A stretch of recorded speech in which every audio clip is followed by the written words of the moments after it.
मैं इस बात से बिल्कुल पूर्णतः आपको ये कहना चाहूँगा कि जो मेरा निजी अनुभव रहा है, व्यक्तिगत अनुभव रहा है, मैंने कभी ये नहीं पाया है कि जाति के आईने से मेरे कार्य को किसी ने कभी आंका हो, परखा हो। और मुझे गर्व है इस बात का, मुझे गर्व है प्रदेशवासियों के ऊपर और जितने लोग हमसे जुड़े हैं उनके ऊपर। जाति हर मजहब के लोगों को लाभ मिलेगा।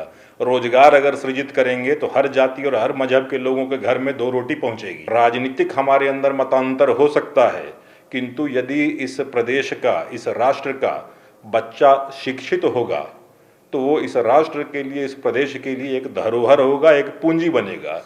पहले तो मैं दहेज प्रथा का घोर विरोधी हूँ। मैं अकेला ही चला था जानिबे मंजिल, मगर लोग आते ही गए और कारवा बनता गया।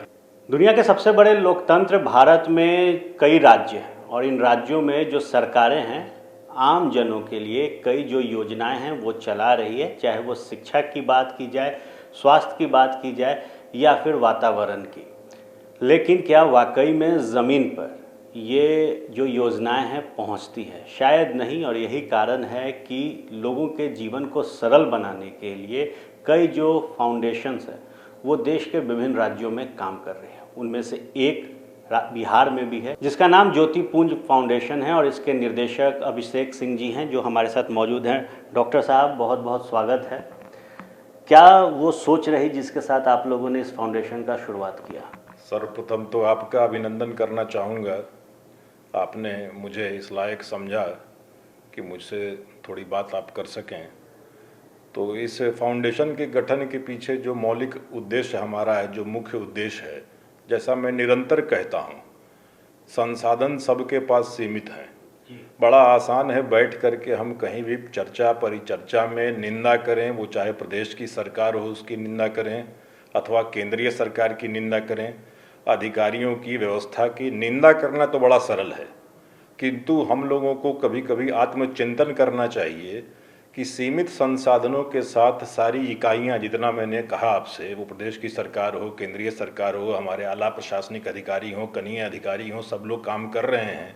और सिर्फ ये कह देना मात्र कि वो पर्याप्त नहीं है। हमें ये भी समझना होगा कि हमारा राष्ट्र एक विकासशील राष्ट्र है। अभी तक हम पूर्णतः विकसित नहीं हुए हैं। तो हम सबों का ये दायित्व है, जो जिस परिस्थिति में है, जिसकी जो हैसियत है, हम सब लोग साझा एक प्रयास करें मिल करके। क्योंकि जैसा मैं कहता आया हूँ, अकेला चना कभी भाड़ नहीं फोड़ता है। हम लोगों को संगठित होना पड़ेगा। संगठित होना पड़ेगा किसी राजनीतिक उद्देश्य के लिए नहीं, उसके लिए तो पहले से राजनीतिक पार्टियां हैं जहां लोग संगठित हैं, विचारधारा अपनी अपनी है। मेरा कहना है विचारधारा चाहे जो भी हो, विचारधारा से ऊपर उठकर आम जनमानस का कल्याण कैसे हो, उसके लिए हम लोग क्या योगदान कर सकते हैं, ऐसे संगठनों की, ऐसी स्वयंसेवी संस्थाओं की, ऐसे जिन्हें आप कहते हैं एनजीओ, हम लोगों को आवश्यकता है। और इसी सोच के तहत हम लोगों ने ज्योतिपुंज फाउंडेशन का गठन किया।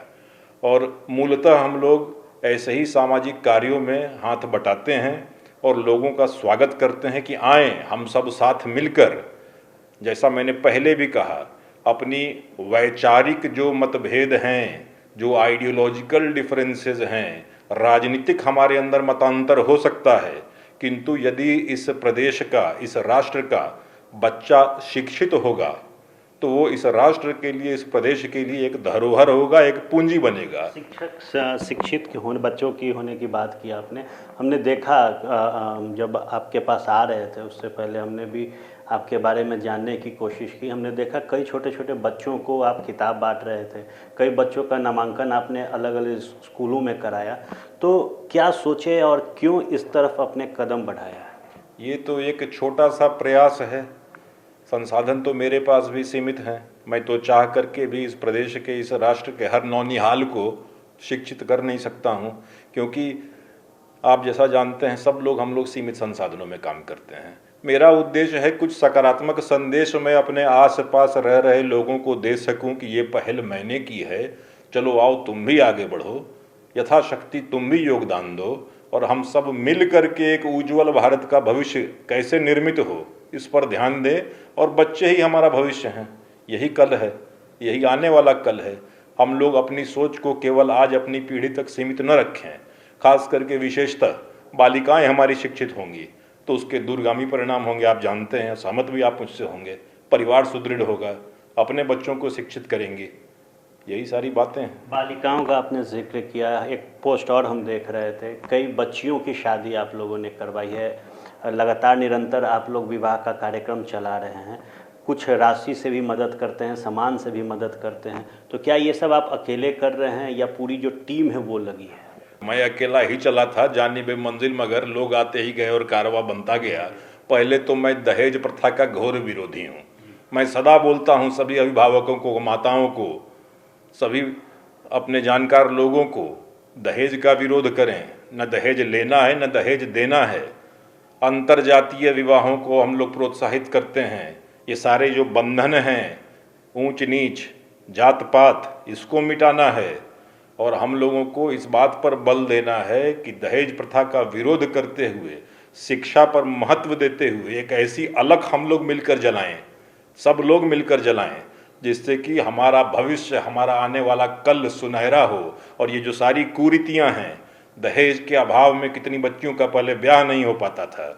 मैं बड़ा प्रसन्न हूँ इस बात से कि चिंतन में बदलाव आया है और आज समाज के अंदर इन बातों को लोग बुरा कहना और बोलना उन्होंने शुरू किया है, प्रारंभ किया है। एक भी जो हम लोगों ने विवाह कराया है, किसी में 1 रुपये दहेज का आदान प्रदान नहीं हुआ। थोड़ी बहुत जो व्यवस्था हो सकती है, जो जिस धर्म जाति मजहब के लोग हैं, हम लोग करते हैं, प्रयास करते हैं। सरकार की तरफ से भी इस तरीके की योजनाएं चलाई जाती है। जब अंतर्जातीय विवाह होता है तो राशि भी मुहैया कराई जाती है, तो क्या सरकार से मदद मिलती है? नहीं, मैं बड़ा ईमानदारी से आपको कहूँगा, सरकार के ऊपर बहुत सारा दायित्व है और बहुत बोझ तले सीमित संसाधनों में सरकार स्वयं काम करती है। जैसा मैंने कहा, यदि हम लोग भी सरकार पर ही आश्रित हो जाएंगे तो फिर हमारा यहाँ कोई रोल बचा नहीं, कोई किरदार हमारा बचा नहीं। हमारी भूमिका ये है, सरकारी संसाधनों को सरकार के ऊपर छोड़ दें। सरकार जैसे सदुपयोग करना चाहती है वो करे। हम लोग सामाजिक स्तर पर आपस में छोटी छोटी राशि इकट्ठा करके बूंद बूंद से कैसे तालाब भरेगा, हम लोग उस दिशा में काम करते हैं। अच्छा, हमने देखा कि कई लोग एनजीओज़ के माध्यम से, सामाजिक कार्य करने के माध्यम से राजनीति की ओर अपना कदम बढ़ाते हैं। क्या आगे आपकी भी कुछ इस तरीके की मंशा है? अगर मैं आपको आज ये बोल दूं कि भविष्य के गर्भ में क्या छिपा है, तो ये तो उचित नहीं होगा। न मैं कोई साधु संत हूँ, हो सकता है कल मेरी लालसा हो जाए, हो सकता है। और राजनीतिक महत्वाकांक्षा होना कोई बुरी बात नहीं है। आप हो, मैं हूँ, कोई व्यक्ति हो, अदना से अदना व्यक्ति हो, यदि उसे लगता है कि राजनीति में आने से कोई सकारात्मक संदेश और परिवर्तन राज्य हित में, राष्ट्र हित में वो ला सकता है, तो मैं सदैव उसका स्वागत करता हूँ। किंतु अभी तत्काल मेरी कोई राजनीतिक महत्वाकांक्षा नहीं है। पुनः मैं इस बात को दोहराऊंगा कि राजनीतिक महत्वाकांक्षा होना कोई पाप नहीं है। और यदि कल मेरी सोच बदल जाए, मेरे लोगों का दबाव बने, मेरे इष्ट मित्रों का दबाव बने, तो मैं बिल्कुल उस पर विचार कर सकता हूँ। राजनीति पर आपने बात अपनी रखी है, एक आखिरी सवाल लेंगे। हमने कई फाउंडेशंस, एनजीओस चलाने वाले, संस्थाओं चलाने वाले से बातचीत की। हमने जब भी बातचीत की, एक समाज का जिक्र लोग कर देते हैं कि फलाने समाज को हम एकजुट करना चाहते हैं, चाहे वो सवर्ण की बात करें, दलित की बात करें, ब्राह्मण की बात करें। तो आपने जो अपना फाउंडेशन अब तक चलाया, इसको इससे परे रखा है, तो कठिनाइयाँ होती है? नहीं, कोई कठिनाई नहीं होती है। देखिए, ऐसी भ्रांति फैला दी गई है, आज भी ऐसी विचारधारा और ऐसे विचार के लोग हैं। और जात पात से ऊपर उठकर समस्याएं, जो मौलिक समस्याएं हैं, सबों के लिए एक ही समस्या है। अच्छी सड़क का निर्माण अगर होगा, हर जाति हर मजहब के लोगों को लाभ मिलेगा। रोजगार अगर सृजित करेंगे तो हर जाति और हर मजहब के लोगों के घर में 2 रोटी पहुंचेगी। शिक्षा अगर अच्छे होंगे, शिक्षा की अच्छी व्यवस्था होगी, तो चाहे किसी जाति, किसी बिरादरी, किसी मजहब को मानने वाला, किसी पूजा पद्धति को मानने वाला व्यक्ति हो, परिवार हो, बालक हो, बालिका हो, सबों को लाभ मिलेगा। मैं इस बात से बिल्कुल पूर्णतः आपको ये कहना चाहूँगा कि जो मेरा निजी अनुभव रहा है, व्यक्तिगत अनुभव रहा है, मैंने कभी ये नहीं पाया है कि जाति के आईने से मेरे कार्य को किसी ने कभी आंका हो, परखा हो। और मुझे गर्व है इस बात का, मुझे गर्व है प्रदेशवासियों के ऊपर और जितने लोग हमसे जुड़े हैं उनके ऊपर। देखिए, निश्चित तौर पर जाति धर्म से ऊपर उठकर समाज जो है बिहार, उसके लिए काम कर रहे हैं।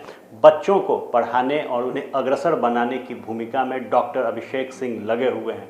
ज्योति पुंज फाउंडेशन लगातार उन बच्चों के लिए, उन बेटियों के लिए काम कर रहा है जो कहीं ना कहीं आर्थिक मजबूती न होने के कारण पिछड़ रहे हैं। बहरहाल पर्यावरण के दुनिया में भी ज्योतिपुंज फाउंडेशन द्वारा लगातार जो पौधा है वो राजधानी पटना समेत बिहार के विभिन्न जिलों में लगाया जा रहा है। समय कम है, लेकिन जो मूल चीज़ें इस वक्त ज्योतिपुंज फाउंडेशन कर रही है उस पर हम चर्चा कर रहे थे। शेखर घोष के साथ फर्स्ट बिहार के लिए आर्यन, पटना।